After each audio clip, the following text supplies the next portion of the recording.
Waktu dulu di depan, saya lihat ke belakang. Ada yang bawa tombak, ada yang bawa keris, ada yang pakai kupluk gitu. Waduh, dukun pasien kumpul semua. Ada Kristen juga, yang Kristen jemaat. Waduh, saya berdoa sama Tuhan. Tuhan, waktu aku belum bertobat, aku nyantet gilbet seorang diri, dikeroyok pendeta-pendeta. Tapi setelah saya bertobat, dikeroyok dukun. Waduh, gimana ini? Tapi udah telanjur saya di sini. Kaki saya juga keder juga. Waktu itu ada suara Tuhan jelas sekali. Wah itu saksinya Pak Herman tuh. Maju, aku di depanmu. Saya berdoa. Waduh, saya ada di mimbar, plak. Tiba-tiba ada suara lagi. Katakan kepada mereka semua, yang punya ilmu gaib keluarkan semua, yang jimat-jimat keluarkan semua. Tuhan, ini suaramu atau bukan? Mati loh, saudara. Itu rekamannya tuh kalau ada tuh ya. Yang punya jimat-jimat keluarkan semua, yang punya ilmu gaib keluarkan semua. Wah Tuhan, ini suaramu atau bukan? Ini harus uji roh, bukan hanya 2 kali, berkali-kali. Ini suara Tuhan atau bukan? Katakan. Ya saya katakan. Semua yang punya jimat keluarkan semua. Yang punya ilmu gaib keluarkan semua. Tapi mata terpejam. Tanda pasrah. Udah. Waktu saya pejam mata. Udah pasrah udah. Ada angin kencang. Yes. Yes. Yes. Yes. Apa yang terjadi? Saya buka mata gini dulu. Wah ketemu Tuhan di surga ya. Udah buka mata gini. Udah buka mata gini. Dan nanti ada tak gitu. Saya lihat ada tiang awan. Dan sini ada tiang api. Dan di tengah-tengah tiang awan, tiang api itu ada malaikat Tuhan. Dan apa yang terjadi? Itu saya buka mata. Itu sekitar saya khotbah ini paku jarum ada semua. Itu tabang semua. Dan apa yang terjadi? Hari itu banyak bertobat 200 lebih ya. Nah, saya minta didoakan masuk Tuhan. Wah dukun dosa pasiennya datang semua. Nah, tapi di situ saya lihat malaikat itu menjaga nyawa kita. Nah di situ saya melihat malaikat itu ada. Tergantung Tuhan kita. Nah ada lagi ada. Kerusuhan Sampit itu saksinya ada. Waktu itu saya sama sekarang kawan saya ini jadi Wakapolda di NTT. Namanya Klimen Dwi Karyanto. Waktu itu dia masih pangkat kumpul di Kalimantan Selatan di Banjarmasin. Waktu itu dia pakai mobil Timor jemput saya. Padahal bisa doain dia ngomong, padahal mau kemana? Mau ke Sampit. Ikut enggak men? Namanya Klimen Dwi Karyanto. Makanya itu kumpul. Dia jemput saya pakai mobil Timor. Padahal jangan ke Sampit. Sana baru kerusuhan. Penggal-penggalan kepala. Yang dari sana aja keluar padahal kok masuk. Gini men. Tapi saya disuruh Tuhan untuk ke sana. Oh, gini Pak Daud. Kalau kamu ke sana saya tidak bisa dampingi. Loh, kenapa men? Ya kamu kan kawan saya. Pertama, bukan wilayah saya, gitu loh. Karena kan saya kan Kalimantan Selatan, situ kan Kalimantan Tengah. Kedua, saya aja keluar. Kamu masuk lagi? Nah, padahal bener, iya.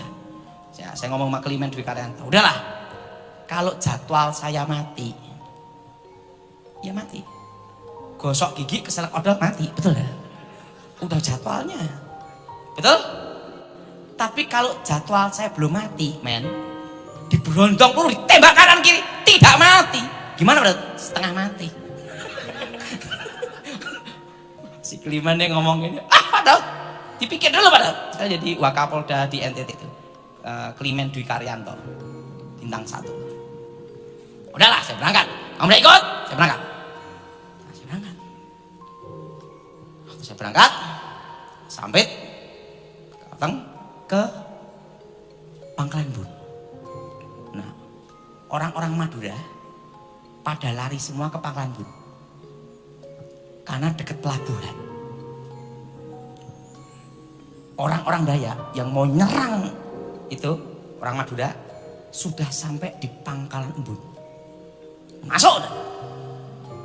Nah, di tempat itu digunakan KKR, mantan dukun santet Daud Tony. Orang-orang Dayak yang mau ngejar orang Madura ini berhenti dulu, malah ikut KKR di Pangkalan Embun. Ketua panitia baru ngucapin kata sambutan. Wah, itu kejadian. Tiba-tiba ada orang Dayak berdiri gini, dibacain mantra gini, des, ketua panitianya langsung jatuh roboh di tempat. Ilmu Dayak juga. Di depan banyak orang Kristen, jemaat. Ini mereka bawa mandau dan bawa panah. Dibacain mantra gini, ketua panitianya, bus, jatuh. Demonstrasi ilmu hitam di depan.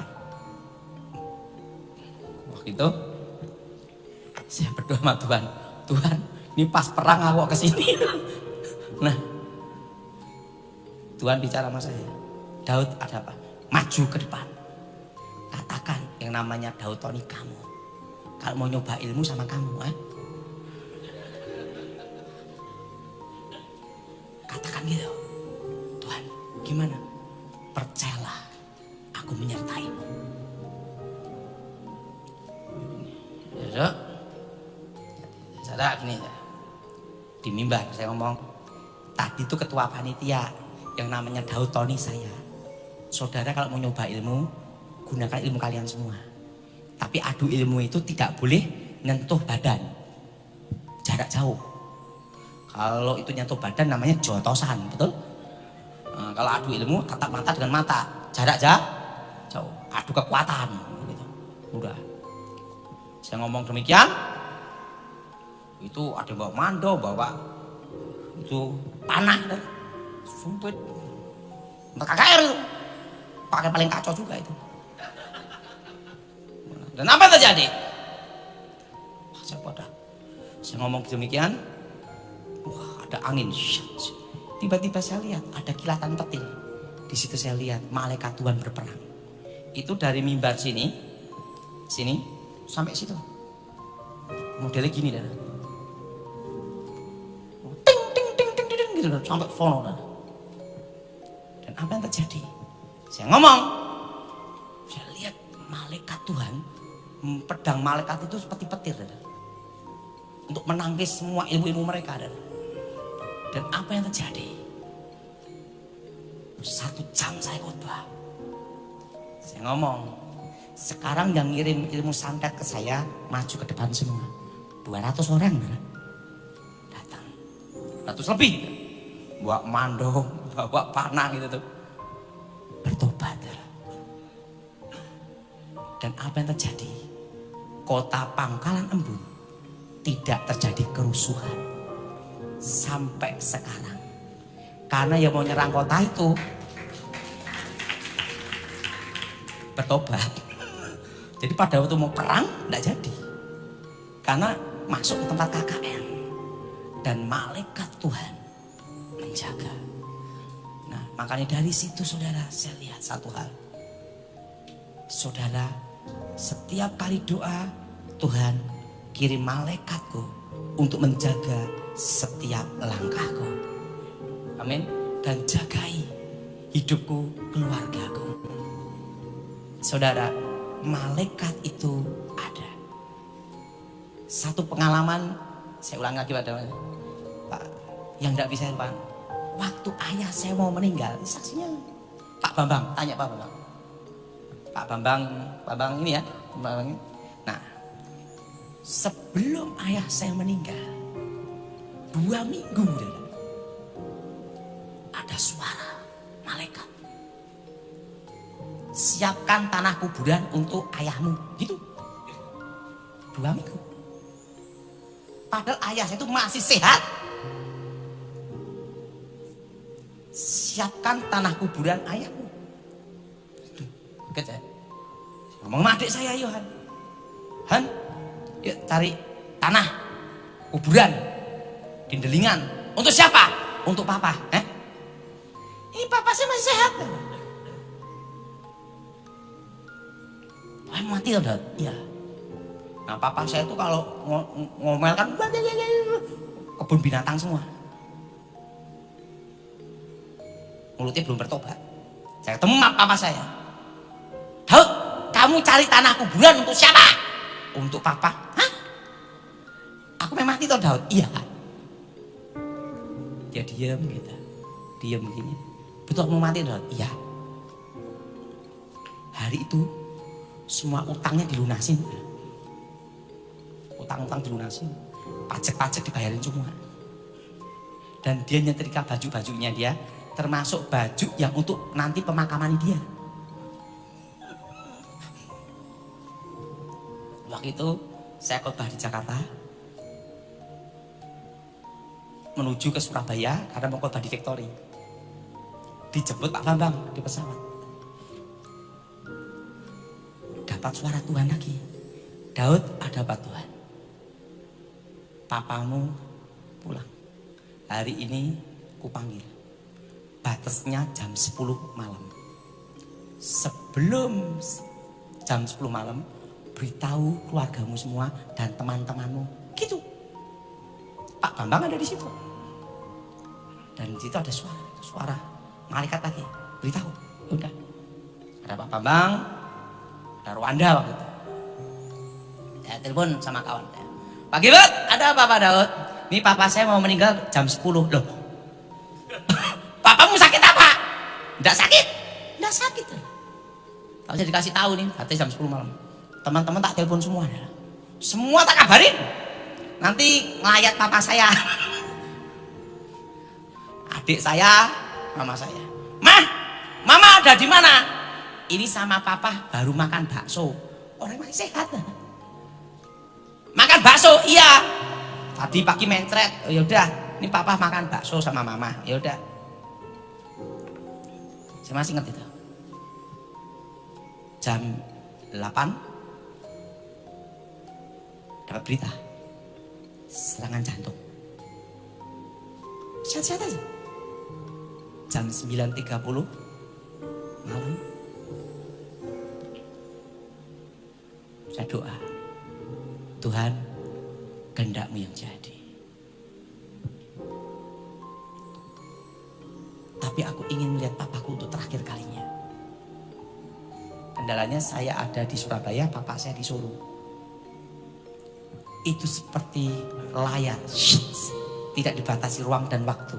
Saya ngelihat papa saya jam 9.30 malam. Dadanya dipegang gini. Ada satu sinar dalam tubuh papa saya keluar. Hitungan di bawah 1 detik. Ada pintu. Dan malaikat Tuhan menjaga di situ. Pintunya terbuka. Papa saya mau masuk pintu itu. Langsung ditok. Tok! 69 tahun. Saya baru mengerti. Kalau orang mati dalam Tuhan, itu tidak dihitung sesuai KTP. Kalau KTP kan kita lahir tanggal berapa, jam berapa. Betul? KTP tanggalnya. Kalau nanti di Firdaus, itu dihitung sejak dalam kandungan. Waktu sel telur, sel sperma ketemu, itu dihitung hari pertama. Kalau kita kan lahir KTP. Betul? Betul? Kalau di sana enggak, di Firdaus enggak. Dilihat dari dalam sejak dalam kandungan. Makanya orang kalau menggugurkan kandungan itu pembunuhan. Nah, apa yang terjadi? Ditok 69 tahun. Papa saya masuk. Ada Pak Stefanus Pinky yang meninggal sebelumnya. Menjemput papa saya. Kok jang Pak di sini ya? Kita ketemu lagi, haleluya. Berarti nanti kita di Firdaus saling mengenal. Karena nyapai, ngomong sama sebelahnya, kita saling mengenal. Ini mengenal. Kalau Pak di sini ya, kita ketemu lagi, haleluya. Berarti saling mengenal. Waktu itu saya ngomong sama Tuhan, Tuhan suruh papaku keluar, aku yang gantiin. Kok enak di situ gitu kan? Tuhan beritahu, belum waktumu. Dan apa yang terjadi? Pintu ditutup lagi. Des. Istri saya telepon jam 9.45 malam. Papi, papa sudah meninggal. Saya ngomong, ya, ini saya ketemu papa. Di situ saya lihat di Firdaus pun pintu gerbangnya yang menjaga adalah malaikat. Jadi kalau kita mati dalam Tuhan, itu langsung di Firdaus. Tidak keluyuran cari angpau sama bakpao. Amin, amin, amin. Nah, dari situlah saya lihat malaikat pun juga menjaga di gerbang-gerbang itu. Dan saudara tahu, sebelum saya akhiri, boleh saya ngomong sebentar pada, saya beritahu pada saudara. 2014 saya pernah dianggap orang gila. Waktu itu saya berkata apa saudara? Bahwa nanti akan terjadi krisis ekonomi. Anginnya akan datang 2018-19. Badainya akan berdatang 2020. Dan bulan 6, bulan 7 akan terjadi stagnat ekonomi. Ekonomi berhenti seluruh Indonesia. Nah nanti bentar lagi tahun 2021. Nanti akan saya memberitahu pada saudara langkah apa yang harus engkau lakukan untuk menuju tahun 2023.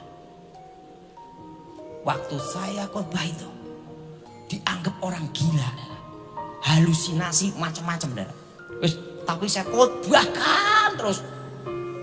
2019, 2020 awal Januari, Pak Gilbert ditanyain banyak orang. Pak Gilbert tahu nggak? Dalton itu ngomong 2020 terjadi krisis gini-gini. Buktinya mana? Gitu lah. Ada yang ngomong tidak ada dasar hukum ekonominya, tidak ada ini. Pak Gilbert jawab apa? Ini kan baru Januari. Kita lihat aja akhir Desember. Apa yang terjadi saudara? Januari saya jadi bahan ketawaan saudara. Karena tidak ada dasar hukum ekonomi katanya. Februari, Maret, April, Corona. Betul? Bulan Mei, bulan 6, bulan 7 PSBB, betul? Stagnat ekonomi seluruh dunia loh, betul? Indonesia. Dan udah tahu tahun depan, ingat ya, apakah akan berhenti pada? Belum. Ekonomi akan seperti ini lagi 2021. Baru nanti akan ada perubahan 2022. Itu pun pelan. Nah, mulai inflasinya kapan? 2022. Saudara, sekarang saya beritahu pada saudara. Kalau yang ini tolong dimatikan apa ya Pak ya? Di off dulu ya. Boleh?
Kalau terjadi itu, masih ingat nggak? Aktifkan lagi. Ingat ya, yang aman nyimpan apa? Pertama, tanah. Kedua, emas. Kalau zaman dulu, waktu pemotongan uang apa? Barang. Betul? Betul? Betul? Nah, tapi jangan mobil tapi, harganya turun. Nah, saran saya tetap tanah. Atau emas. Ingat. Jadi ingat, tahun ini deflasi, tahun depan deflasi. Setelah corona ini selesai, 2022 mulai. Ingat, uang lama dan uang baru bertemu. Kalau uang lama dan uang baru itu jadinya apa? Nah itu. Dan itu kapan? 2022. Ngomong sama sebelahnya, 2022. Kenapa 2022? Karena corona ini vaksin baru bisa seluruh Indonesia tahun depan. Betul? Setelah vaksin ini selesai, memulai. Waktu memulai, awali itu 2002, uang lama dan uang baru bertemu. Betul? Betul? Betul? Makanya Tuhan beritahu saya, setitik terang datang 2023 awal Januari. Itu baru setitik terang. Tapi saya percaya Tuhan pelihara kita di tengah-tengah kesusahan. Nah, nanti sore jam berapa Pak? Jam sore jam 5 baru saya bahas tentang setan. Karena itu bidang saya tentang setan. Jam berapa? Jam 5. Mari kita panggil diri kita berdoa. Tuhan Yesus, nyatakan kuasa kasih-Mu. Lawat kami secara pribadi Tuhan. Lawat kami semua Tuhan. Firman-Mu ya dan amin. Malaikat Tuhan menjaga setiap orang percaya. Malaikat Tuhan menjaga kami semua. Bebaskan kami dari yang jahat. Bebas dari kegelapan. Supaya nama-Mu dimuliakan. Di dalam nama Yesus. Yang percatakan